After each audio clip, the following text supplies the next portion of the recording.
Reni Media. Subscribe.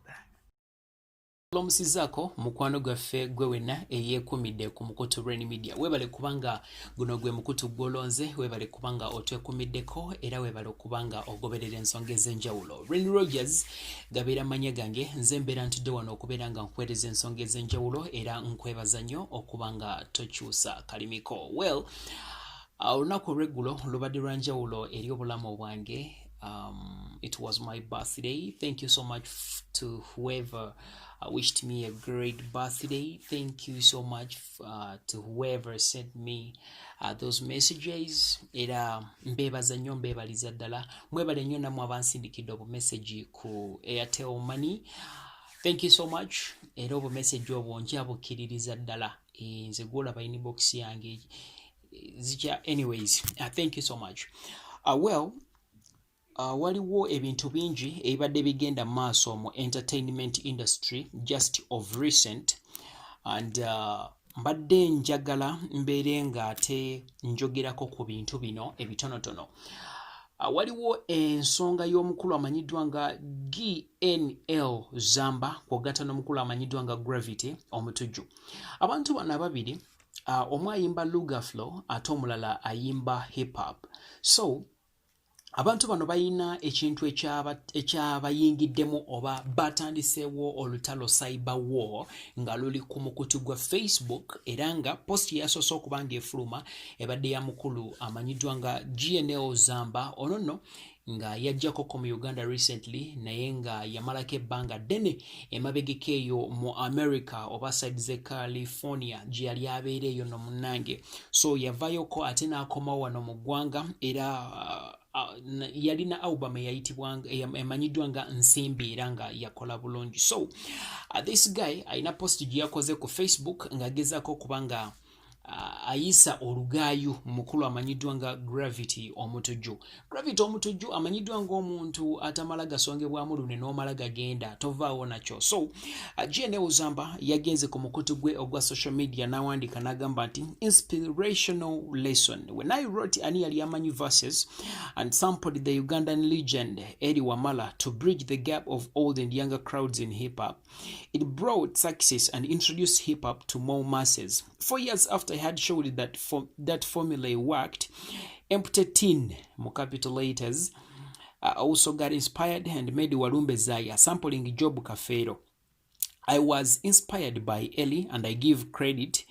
Does Empty Tin give credit to anyone? That is why ka industry kafete kakula eko ku mitima gy'abantu abamu, not letting success build upon success and respect, but bickering, being small-minded. Well, omukulu no GNL ZAMBA yagambye oba mu bumpimpi yagambye nti yavaayo n'ayimba oluyimba olwali lumanyiddwa nga ani yali amanyi olw'omukulu Eri Wamala lwe yaddamu obuzzi. Then bw'amala okuluddamu ng'arapinga omukulu Gravity OMUTUJJU naye n'addamu oluyimba lwa Walumbe Zaya after 4 years olwa Paul Job Kafero, rest in peace. So GNL ZAMBA agamba ye bwe yayimba oluyimba lwani yali amanyi yawa credit omuyimbi RIP Eri Wamala. Then yagamba nti Gravity OMUTUJJU yete yawa credit eri omukulu amajiddwa nga Paul Job Kafero. So comments zibadde nyingi nga zonna zigezaako okubanga ezimu zisaidinga n'omukulu GNL ZAMBA ate ng'endala ziwakana okubanga byayogera nti tebiina mutwe na magulu. Kati nno munnange wayiseewo olunaku lumu Gravity OMUTUJJU n'avaayo n'addamu omukulu ono, yamugambye ebigambo biwanvu era nga mu bigambo bye yagambye bw'ati: Sebo Nsimbi, I heard you say when you sampled Eddie Wamala's RIP and yali amanyi, you credited him on the song, and when I sampled Paul Kafero's RIP Walumbe Zaya, a classic, I never credited him.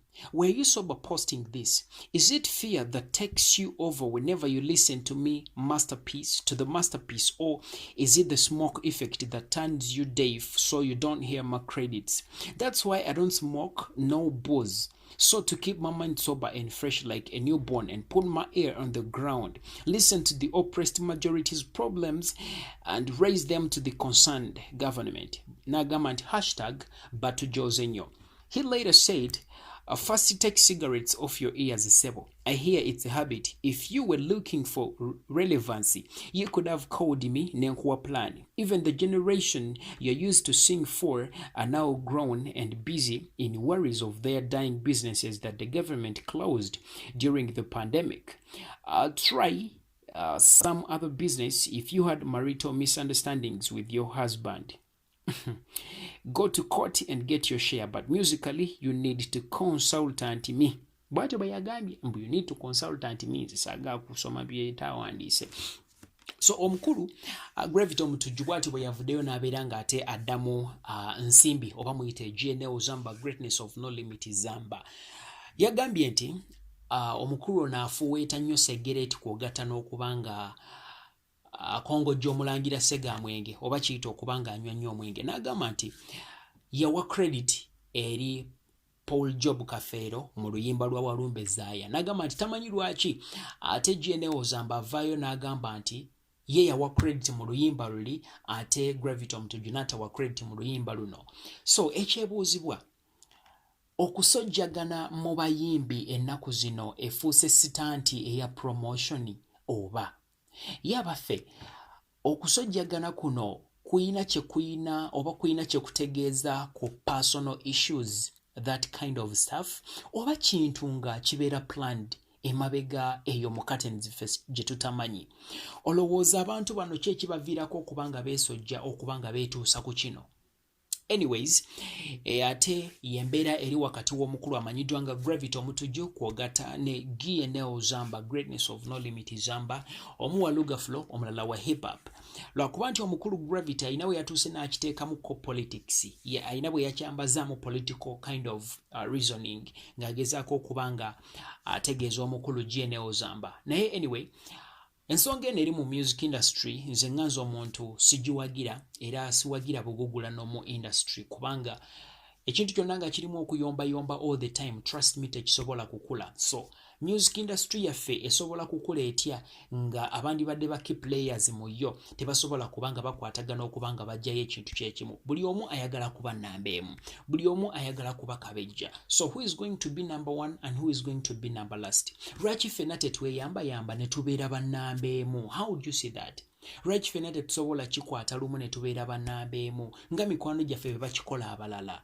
Anyways, ago ge mawulire agali mu nkambi eyo. So kindly put your comment down below in the comment section and let us know what you think about this kind of stuff happening.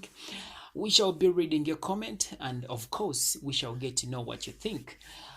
Mikwano gyaffe abatulaba nga musinzira Saudi Arabia, abatulabire Jordan, Dubai, Oman, abatulabire Qatar, abatulabira mu Doha, mbagala nnyo era mbatumirako nnyo, mwebale nnyo kubanga mukikwasaganya. Mikwano gyange omukulu amanyiddwa nga King Kama ngonono promoter asinzira Kasese nkutumiddeko nnyo. Princess Asia promoter onono nga promotinga music we Kasese kwogata ne music omulala wano mu Central Uganda nenga asinzira Dubai eyo. Nkulamusizaako nnyo, webale nnyo emirimu gy'okola. Thank you so much for loving Rainy Media. And thank you so much for the love you spread out there.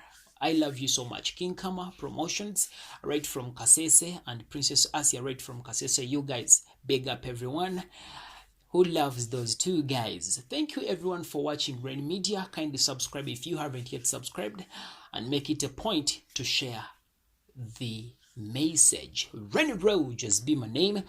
And right about now, I sign out.